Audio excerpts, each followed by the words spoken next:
السلام عليكم ورحمة الله. مرحبا بكم من جديد في قناة أفكار أم يوسف. اليوم حبيباتي كما شفتوا وصفتنا اليوم هي وصفة خبز الدار أو خبز الكوشة بسميد فقط. نتمنى أنها تعجبكم وتنجح لكم الوصفة.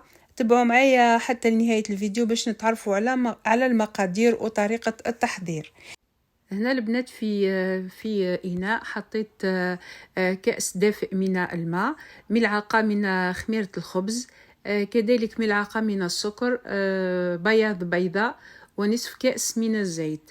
هنا البنات راح نخلط جميع هذه السوائل يعني باش تتجانس مع بعضها جميع المكونات، وراح نحطها يعني في جهة باش تتخمر معنا الخميرة. أما بالنسبة للعجينة لهنا نحتاج إلى 5 كؤوس من الزيت، 5 كؤوس من السميد الأرطب.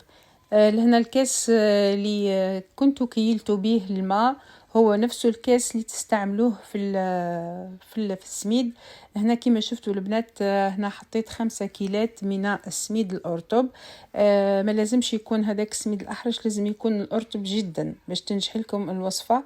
هنا كذلك راح نزيد ملعقة من الملح ونخلط النواشف مع بعض. هنا البنات هذاك السائل يعني تخمر راح نضيفوه للنواشف وراح نخلطه جيدا باش يتجانسوا المكونات كلها مع بعض. هنا البنات يعني ماليش راح نعجنها مليح، ولكن نحاول اني ندخل هذيك السوائل باش تتجانس مع السميد باش يدخل هذاك الزيت مليح في السميد. راح نزيد لها كاس او نصف كاس تامه. المهم نتحصلوا على عجينه شويه طريه، وراح نخليها يعني ترقد لمده نصف ساعه الى ساعه.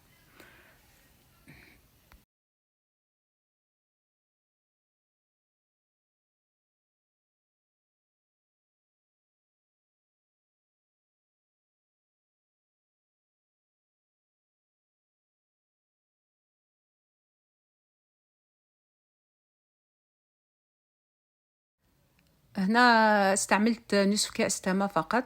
كما شفتوا العجينة لهنا شوية تجي طرية. راح نغلق عليها ونخليها تتخمر لمدة ساعة وراح نرجع معاكم بعد ما فاتت ساعة البنات، ويعني وضاعف الحجم تاع العجينة. هنا راح نحاول اني نعجنها لمدة 5 دقائق حتى 10 دقائق بدون ما نضيف لها حتى نقطة تاع الماء. ومن بعد البنات هنا انا راح نجيب نصف كأس من الحليب، وراح ندخل راح نحاول اني نعجنها بهذاك نصف كأس تاع الحليب حتى نتحصل على عجينة طرية. لازم تكون طرية تلصق في اليد، وكل ما كانت العجينة طرية البنات كل ما نجح معاكم الخبز، لأنه يعني سر نجاح هذه الوصفة هو أنها تكون العجينة تاعنا طرية. كما قلت لكم لازم في الأول نحاولوا نعجنوها لمدة 5 إلى 10 دقائق، نعجنوها مليح. وإذا كانت يعني عندكم البيتخا تقدروا تحطوها في البيتخا واحد 3 دقائق ل 5 دقائق. لهنا البنات انا حبيت نعملها بيدي بالدمه باش تشوفوا يعني القوام تاع العجينه. هنا ضفت لها السينوج يعني انتم احرار تحبوا تضيفوا السينوج ولا لا.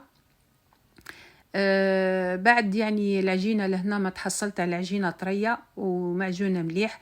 هنا ضفت شويه تاع الزيت باش نحاول اني نقسم هذيك العجينه. انا لهنا البنات قسمتها يعني القسمين، تحصلت على 2 خبزات تاع خبز الدار او خبز الكوشه. اذا حبيتوا يعني تكون عندكم كميه اكبر تقدروا تضاعفوا المكونات. يعني في مكان ما تحطوا 5 كيسان تاع السميد تقدروا تحطوا 10 كيسان. المهم على حسب يعني الكمية اللي حابينها. هنا البنات انا حطيتها في الصينية، ما عنديش صينية مدورة، حطيتها في البلا تاع الكوشة. راح نحاول اني نقرصها على شكل دائري ونخليها تزيد تخمر لمدة 10 دقائق. هنا البنات ما لازمش تغلفوها بالبلاستيك لأنها تلصق لكم. حاولوا تحطوا لي بلا فوق بعضهم وتغطيوهم يعني بحاجة تاع قماش.